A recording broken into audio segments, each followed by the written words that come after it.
about to find out. Now introducing your keynote speaker, Ted Harrington. Ted leads an elite team of ethical hackers, famous for hacking cars, medical devices, password managers, dating apps, movie productions, IoT devices, and a whole lot more. Their work has been featured in the New York Times, the Wall Street Journal, the Washington Post, Los Angeles Times, USA Today, Forbes, and hundreds more. Ted co-founded IoT Village, a hacking event series that has 4 times been awarded a DEF CON Black Badge.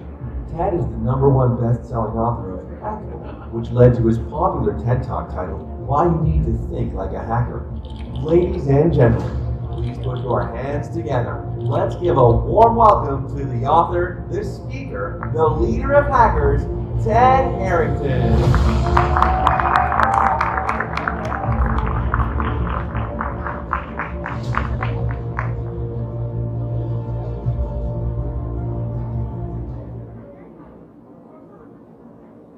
Thank you all for coming.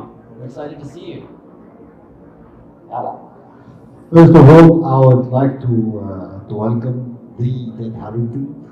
The Ted Harrington. Actually, Ted Harrington is a well-known worldwide expert in cybersecurity for the people who don't know him, but I think most of you know him already. So, welcome Ted to Egypt first. We are happy to have you here, and definitely we will need to make sure that today we can give the audience a full analysis of how things can move forward. I like it. First of all, I will start with Ted Harrington, the hacker. How come you transform yourself from a technology geek or technology expert to an author? And this is a big transformation. Why did you do this? Well, I still am a technology geek, so maybe that transformation isn't entirely gone.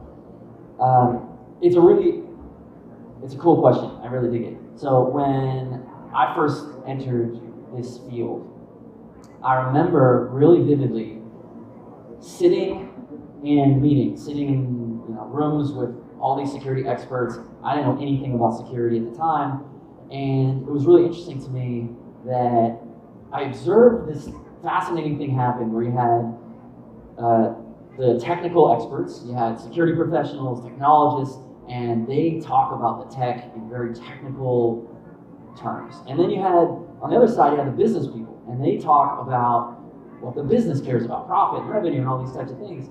And both sides speak in jargon, they speak their insider speak, and they don't know how to talk to each other. And I remember when I observed that, I was sitting in a meeting, I was like, the technical people don't know how to talk about business, the business people don't know how to talk about technical. Maybe that's where I can find my place. And so I started thinking about that. How do you do that? How do you translate technical to business, business to technical? And I realized that, first of all, that was a good place, that was a good problem to solve. And then second of all, to do that, that led to the next question, which was, well, how do you do that? How do you solve that problem? And I started thinking about stories and storytelling, and stories are so compelling. And so then I said to myself, all right, well, how do I become a storyteller? And so I started researching all the methodologies around storytelling and how do you use that as a tool for communication. And I found that these prevailing pieces of wisdom about how to tell stories were not very good. It was like there's these very clearly defined structures of how a movie is made, right? Like there's a hero, the hero's reluctant, they have to be convinced to do the thing. There's a guide who navigates them from point A to point B. There's an obstacle they have to overcome. And I was like, that just didn't make, I don't tell stories like that to my friends. Like we're sitting around dinner, I'm not like, let me tell you about the hero and this, it's like, how do we tell stories? And so then I started thinking about, well, how do I tell stories and how do I make myself learn this? And so I made this choice that was, in retrospect, really bold and maybe too bold. I didn't know anything about security at the time. I didn't know how to tell stories. I just knew this problem was worth solving. And so I was like, well, why don't I go give a talk at a conference? And that's a really scary thing to do. I don't know if any of you have ever given a talk at a conference or wanted to give a talk at a conference, but the first time you do it, it's pretty scary. And I intentionally put myself in that situation because now it's like I eventually got accepted to go speak at a conference, and that was terrifying because now I was standing on this stage, these like bright lights on me, this audience of people who were taking time out of their day to sit in this session, and I was like kind of trembling because I'm like, I hope I know how to do this. And preparing for that helped me think about like, what's an effective story? How can I tell those stories? And that first talk it wasn't very good. It was pretty bad, but it wasn't terrible. And afterwards, this one person came up to me and said, I'm simplifying a longer conversation, but this person said, you helped me think about that differently. And that to me was like gasoline on a fire. I was like, if I can help people think about it, think differently, and the way I did that was making myself uncomfortable and learning how to grow, learn a new skill, and that skill is how to communicate something. I don't know, I just became obsessed with it. And that was like maybe 13 or 14 years ago. And I've just been every day obsessing over how can I tell stories better and how can you use stories, and most importantly, how can you do those things to help someone else. And that has been my driving force. Is like, I tell these stories, like do things like this, like come participate in amazing events like this one, because I want to help other people solve their problems. And one of the things that's been so fulfilling for me is talking to all of you in the hallways. And I just like literally just had this amazing conversation with a member of the audience who's even standing in the back right now. I was asking about like some career advice. It's like, oh, I have this challenge and how should I think about that? And I just like came alive trying to go, here's what I would do if I was you, and here's how you might think about that, and do this, don't do that. That's a long way of saying stories are very helpful to help people. So. Thank you. Great. Actually, it's an amazing journey because actually transforming from a technical key to a storyteller, this is exactly 180 degrees transformation. Having said this, so you transform from a technical expert to a storyteller, and this technical don't do this normally. So we have a big hype in the region and worldwide definitely on the cybersecurity. Cybersecurity is one of the main topics that everyone is addressing. People speak about cybersecurity. It's always about fear. It's always about the future. The future is not clear. Then comes the AI that is building more complex and complex cybersecurity constraints. So what's your view on the cybersecurity? What is cybersecurity from your view? You bring up a really interesting point. So the idea that everyone is talking about security in terms of fear. And that is true. And I think it's not helpful for us to be talking about security in terms of fear. When I first started doing this, everyone would, like the way that people would sell security products and security services was through, I don't know if you're familiar with the term FUD, it stands for fear, uncertainty, and doubt. And the psychological technique is to trigger people's fear. And fear is an incredibly powerful emotion. And if you can trigger people's fear, they're gonna buy. That's been the philosophy all along. Like, you're gonna get hacked, and because you're gonna get hacked, buy my product. And I remember when I first was walking through, years ago, walking through a security conference, and you go to the expo floor, and that was basically the security message, you're gonna get hacked. I was like, we could do better than that. And we should do better than that. And there's some truth to it, that like the profession exists to prevent bad things from happening. But I think there's a really positive view, which is the profession does exist to prevent bad things from happening, but it should also exist to make good things happen. And I can illustrate that with a story in that, so I'm in this amazingly privileged position that I get to advise technology companies. And I get to help them solve their problems. And I get to help them think through, they're building some tech, and that tech has maybe some security implications, and they want to address that. But we live in a world today where companies who buy products and services from other companies They want to know, is that other companies secure?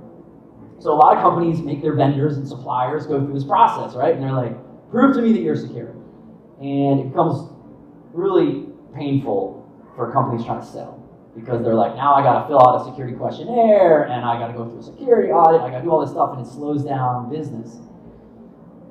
Well, I have a customer, all my customers fit this mold, but I'll just tell it as one. I have a customer who said, well, maybe we could use this in a different way. They were listening to our advice. We were like, security is a competitive advantage. So rather than waiting for the buyer to say, all right, fill out the security questionnaire, talk to our security people, blah, blah, blah, they realized that what the buyer actually is asking is they're saying, why should I trust you? They might not say those words, but they're saying, why should I trust you? They're starting from that point of fear, which is like, you're probably going to mess me up in some way. I'm going to give you access to our data, and as a result, we're going to feel harmed because you get hacked. But at the heart, that's what they're saying. Like, why should I trust you? And what I think the right approach to security is rather than saying, what a lot of companies try to do is they try to diminish it, right? They try to say, oh, don't worry, we use bank level encryption, we're totally secure. And all that does is first of all, that doesn't mean anything. That doesn't mean you're secure at all. When people say stuff like that, they're saying we use the same encryption that banks use. But that's like saying that your bicycle is a Rolls Royce because it has the same tire pressure as the tires on a car. Like, it doesn't matter at all. Like, you're using this thing that is irrelevant. And when you use these terms, that they do the opposite. They indicate to someone that you don't know what you're talking about, or that you're trying to hide something. And that is the opposite of building trust. That builds fear. And so what we encourage our customers to do, and this one that I'm mentioning did this very successfully, is first thing they did was they actually went after security. They actually invested properly. They actually performed security testing. They actually found vulnerabilities. They actually fixed the vulnerabilities. So the first step was they did security right. Then, proactively on their own, they brought that to their customer. And they said, hey, before you start sending the security questionnaires and you have your security people like interrogating me, I just want to tell you about what we've done. They showed them this really rigorous security report. They showed them how they fixed all the problems. They shared with them their security philosophy. They created a whole page on their website that talked about how they think about security and why they think that way. And it wasn't euphemisms and generalities like we use bank level security or whatever. It was really like we do this type of testing in this way, at this cadence. Here's how you get the report. Here's who you can talk to verify this as an independent third party. And when they did this, the first time they submitted this to this big enterprise they're trying to do business with, enterprise, they looked at this, and I'm again simplifying a long story, but they were like, that's great. Let's talk about the product. And I thought that was a really beautiful example of where security can deliver really good things. It doesn't need to be about fear. It's about how do we build something better. And that's what I think, that's what's drawn me professionally to security, is the whole profession exists to make things better, to go from here to go to there. There's no such thing as a system that cannot be hacked. There's no such thing as, in America, people sometimes say like a clean bill of health, meaning like we don't have any security vulnerabilities. It doesn't exist. But what does exist is someone being able to demonstrate that they got better. And you're all at a professional conference right now. You're all here to learn ideas. So that suggests that all of you probably also want to get better at things too. And that's what security is about. And I think that's how we should think about security, rather than thinking about the fear and the uncertainty and the doubt, which are, you know, realities of life. That there's things can go wrong. And this is true not just about security. It's like true about, I don't know, like your love life. Yeah, things can go wrong. But things could also go right. And that is the way that I choose to think about it. Great. So, having said this, can you give us some shed lighting on what's the trends? What you are expecting in the next 10 years in this domain? Well, everyone's going to lose their job because of AI, right? That's what everyone seems to think. There will be no humans will ever work again because of artificial intelligence. That's not true. But AI will absolutely change entire industries, already is changing entire industries. And I see this really fascinating fork that's going to happen. It's absolutely going to happen. It's already happening. And my challenge to all of you would be to ask yourself which group you're going to be in. There's going to be two groups that AI is going to force us into two groups. There's going to be the group that is very happy and content to completely outsource their curiosity. To be able to say, like, whatever the critical thinking is that they need to do, they're just going to ask ChatGPT to do it, and they're going to be fine with that. And then there's going to be the group that will still use ChatGPT and things of that nature to help fuel their curiosity, like, I'm interested in a thing, ChatGPT, help me learn more about the thing. But they're going to continue to be relentless, and they're going to continue to want to grow and to learn. And eventually we'll see this massive gulf happen between these two categories of people. And the people who use artificial intelligence to enhance and enable their native cognitive functioning and curiosity and all those things, it's going to be like a superpower. And then there's going to be everyone else who is going to kind of forget how to think for themselves. And when you think about those two groups side by side, which group is going to thrive? It's going to be the ones who have taken this opportunity to use this absolutely massive paradigm-shifting technology to make themselves better. And I think that's pretty exciting. And I think it's important that we all know that, like, that's what's happening. And so to summarize that, there's nothing wrong with using these tools. In fact, you should use them, but make sure you're using them in ways that you're not choosing to end curiosity in your life. For any of you who saw my session yesterday, I mentioned that hackers are 4 things, and the very first thing that hackers are is curious. In the course of writing my next book, Inner Hacker, I interviewed all these hackers, and I've of course observed hackers, and every single, without exception, every hacker that I interviewed, when the first question I asked was some version of, what does it mean to you to think like a hacker? All of them, the first thing they said is that hackers are curious. And that's what makes hackers so good at what they do, is they're just so interested. They just want to know more about things. And that won't go away. Maybe the category of people who are curious will shrink, but those who are remaining in the curious group, opportunities will be endless for you. Okay, so in school, and the one in the college, and the graduate, and the middle-aged person, and the old guys. These are different. So, what can you advise them? If I want to scale to this, and we know that this is a worldwide trend, that everyone is working to find someone expert doing this. If you have different kinds of people, what is your advice for them? Where do this shit they shall start with? Definitely curiosity is the most important part. I agree with you, because curiosity is the way that you do different things. Yeah. But what's your advice for them? One of the things that hackers are always doing is they're trying to understand the viewpoint of others.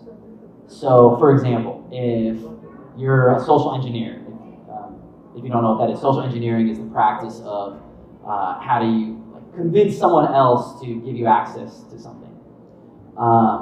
If you're a social engineer, to be effective at that, you have to understand how the person views you that you're trying to convince to do the thing, right? So a perfect example would be an effective social engineering technique is if you want to sneak into a building, then show up to the building wearing a construction vest and a hard hat and carry a clipboard.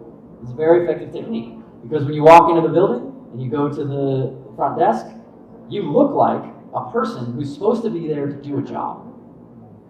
So social engineers have figured that out. They figured out, like, this person looks at me in a certain way, and I want to present myself in a certain way. So the reason I mention that is whether you're in college, you're right out of college, or maybe you've got 20, 30 years experience, and you want to achieve something, you want to accomplish something. The way you have to accomplish that is you have to think about how the person that you're interacting with, how do they view you?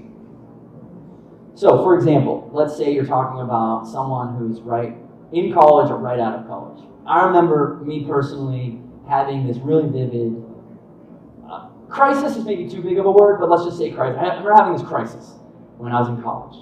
And I'm thinking, how am I going to be able to get to do anything? You know, all I have is this, I have an education and some experience of things that I've done in college, but if I want to raise money for a company that I was starting, who's going to give me money? You know, I don't have any experience. And then I started to think about it and started thinking about, well, how does someone view someone like me? And you realize that people view different categories differently. So for example, let's say, like when I think of our companies, the kind of people that we hire, I think of someone who has 15 years experience and someone who has 0 years experience. I think of them in different categories because they each bring different advantages and disadvantages. So someone with 15 years experience, I'm going to look at that person and I'm going to say, I'm probably going to have to train them less. They're going to bring capabilities that they actually might teach me something. But I'm going to have to pay them more. And I'm going to have to probably break some of their bad habits because they're going to come with bad habits. And maybe it's not even bad habits. Maybe it's just like that way of doing things just doesn't work for me. I want you to not do that anymore. I want you to do this different way. But they're experienced, so they're like, it's been working for me. Why am I going to change this, you know? So there's pros and cons to that. And then look at someone who's right out of college and they bring to the table that they're ambitious, they're hungry, they want to accomplish things. They're willing to say yes, they're willing to try. And they have a new perspective that maybe someone who's 20 years in doesn't. And they're going to command a lower salary, so maybe I can hire more of them. And so when you're in whichever of those groups that you find yourself in, thinking about the person you're trying to convince of something, how do they see you? Like put yourself in their shoes, analyze their viewpoint. And if you can do that effectively, that helps you think about like what are the things you're going to highlight when you're talking to this person. The social engineer is going to figure out what are the things you need to highlight when I'm trying to convince this person of a thing. And that's the, I think, abstracted way that I would think about that. I think it's really, really exciting that there's, you know, as you're saying, the categories of people that are here and kind of what's happening in conditions in Egypt right now. If I were you, I would be pretty enthusiastic about that. Okay, so if we want to do something for companies, for example, they have a problem. Even they have a hiring security team. This is a problem comes from they hire a newcomer who learns some security tools.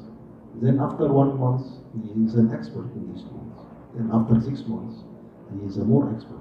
So he needs to get more money and to have a career expansion. And this is actually very fast in security. It's not like the normal jobs because the advancements in security can take much less time than the normal coding or all this. What's your advice to keep these resources, especially that this is a gym that everybody is searching for? Yeah. And if you don't keep it, someone else will take it. That sounds like dating advice. If you don't keep it, someone else will want it. Look, that is the reality, is that you're going to have people, you're going to train them, they're going to be worth more money, and other companies are going to poach them. That's a great thing. That's awesome. What's the alternative? Don't train them? Don't get their skills more so you don't pay them more? Like, when people come to work for me, I say this thing to them at the beginning, and they give me this look that's like, they're like, what's the trick? And I say to them, I'm like, my goal is to build your capabilities so that wherever you go next, you earn a whole lot more money. And at first I think people are thinking like, no, I need to convince Ted that I'm never going to work for another company ever again. I'm only ever going to work for him. And it's like, I know you're not. I know you're going to move on to another company at some point. And that's okay. And for us, in the particular subset of security that we are, I think this problem is like exponentially magnified because there's so few ethical hackers, they're in such high demand, and they're so well compensated. And so we have this business challenge, how to solve that. Because for our type of company, we're large-ish, maybe like 40 people, but how are we ever going to compete with someone like a major tech icon, like Google or Amazon or someone like that, who maybe their security team, just one division of security people is bigger than our entire company. And they're willing to pay people like 4 times what we can afford. How are we going to compete with that? And so we made a strategic choice that we said, well, first of all, the strategic choice was that, first of all, we're going to accept that's going to happen. Like every few years, we're going to build these people. They're going to be awesome right when they're just totally killers. Someone's going to come in, offer them triple the salary, and we're going to be like, I can't compete with that. But we're going to be happy for them. So the first is accept it. The second is we're going to build a repeatable process so that we can cultivate talent continually. That's the only way you can grow a company like this. How do you get someone from this level to that level over and over and over again? And that is something I think that is very special that we built. It's one of the things I'm the most proud of. And the third is to build a culture that those people want to stay. So we look at our retention relative to like industry norms, and we're about 50% longer. They're staying with us longer than they might otherwise. And it's because we do things that are pretty unconventional, at least in corporate America, are things like we have unlimited vacation. At one point, I was like, I don't want someone to feel like they can't go to their friend's wedding that's in another state or another country because they don't have enough days off. Like, I never want someone to feel that way. And that's also easier for us to manage. I don't have to like accrue them, manage them, and measure them, and approve them. It's just like, get your job done, go on vacation, come back and produce results. The other is giving people the autonomy to make their own choices. And I'm doing this thing right now where I'm interviewing every single person who works at our company and asking them, like, what do you like at work? What can we do better? What advice do you have for me? How can I be a better leader? And the majority of the people have been telling me one of the things they love is this autonomy. They're like, you trust me to do my job. And I think that's actually unusual in corporations. Managers don't trust their people to do the job. They micromanage them. They say, you got to check in with me. You got to show me all this stuff. And that's the sign of really weak leadership, I think. And instead, we should trust people to do the job. Hire the right people. Fire the ones who are duds. Let the good people grow. And eventually, they're going to move on. But you have a repeatable process to replace them. So that's the way that I have solved that. And I think we have to recognize this is a real condition. And we shouldn't see it as a problem. We should see it as an opportunity.